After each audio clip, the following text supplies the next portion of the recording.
This little piggy went to the market, this little piggy stayed home. This little piggy had roast beef, and the pig farmer had none.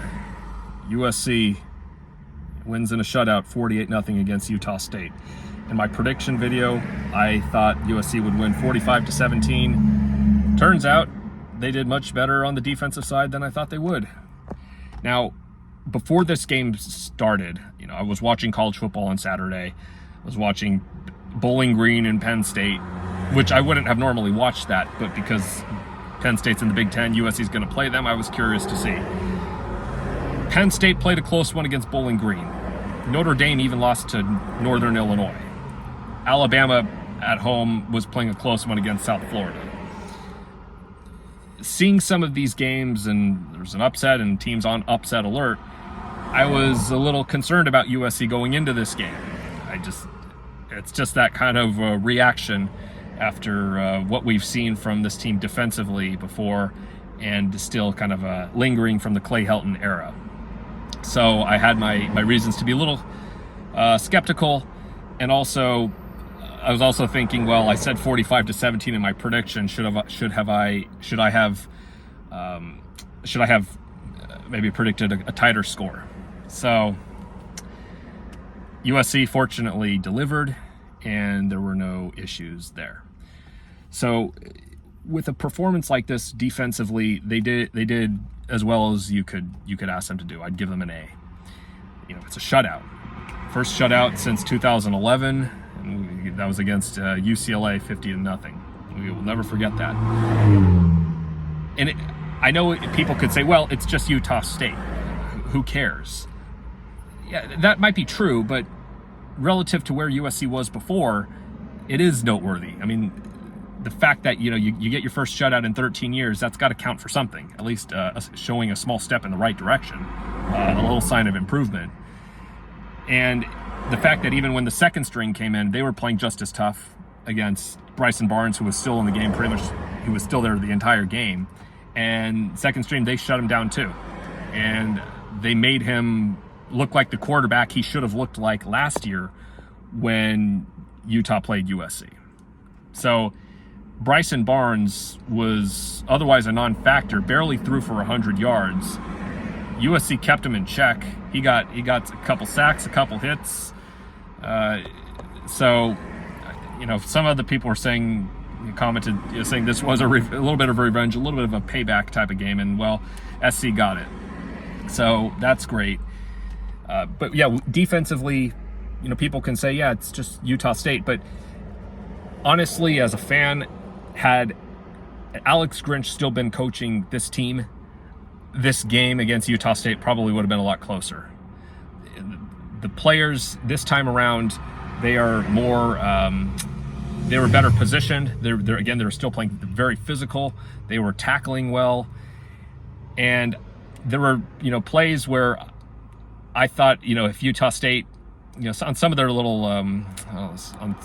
some of their passing plays where I felt like that if USC wasn't, like I said, Grinch, they would have missed some of those tackles, and these guys would have just been moving the ball. Bryson Barnes would have been running a lot more and just eating up this defense.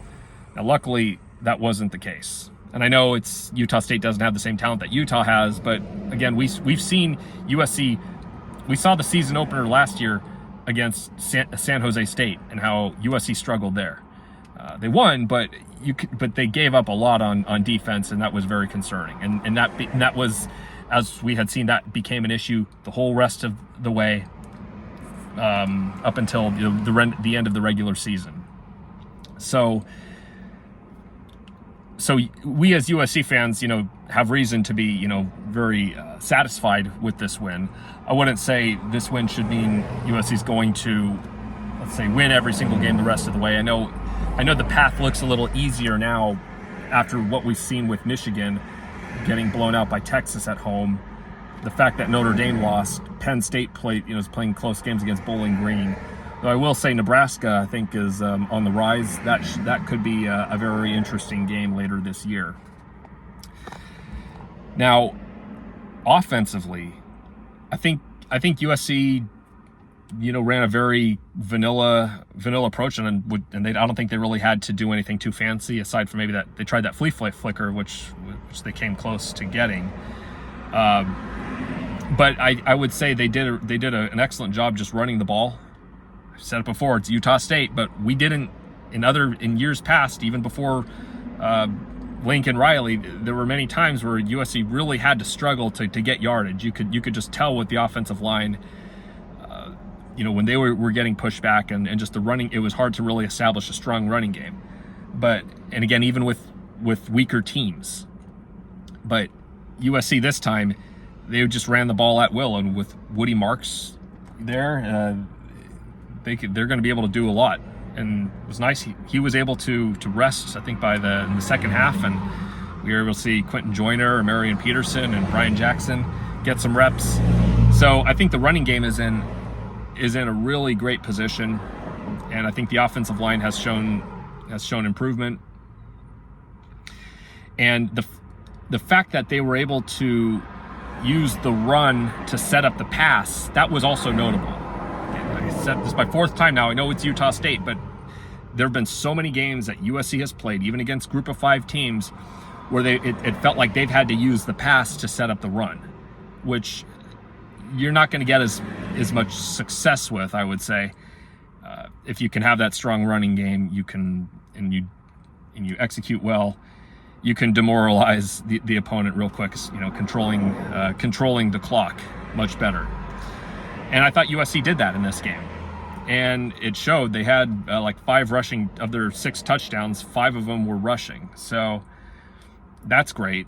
I would say with the receiving game, mostly good. I think Miller Moss did a great job distributing the ball. What stood out to me was the fact that Lake McCree, the tight end, was I think he was the leading receiver. It's interesting because I think the last time you'd have to go back to a game where a tight end led in receptions, you'd have to go back to Fred Davis during the Pete Carroll years in 2000. I think it was 2007, where Fred Davis was actually the leading receiver on the team as a tight end, and not just Fred Davis, Lake McCree, but Cade Eldridge got some passes. Walker Lyons got some passes as well.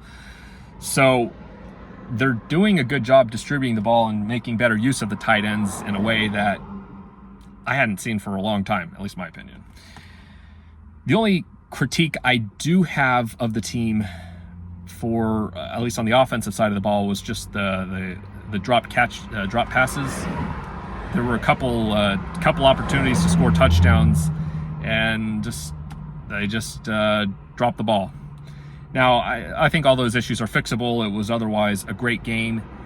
Mistakes happen, but I guess if you're trying to nitpick one area, it was just maybe better control of the ball. I know Lake McCree, he also had a great catch, and then for a good amount of yardage, and then he fumbled the ball, and Utah State recovered it. So I think there's some work that can be done there. But I would say, heading into this game against Michigan, I would say, in these 2 games, USC I'd say they've passed their tests. They've done as much as you could really ask them to do.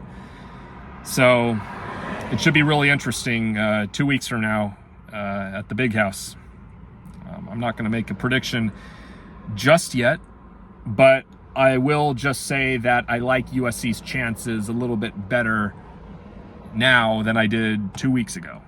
So should be good, but otherwise SC pulls off the win 48-0 against Utah State. Bryson Barnes, party's over.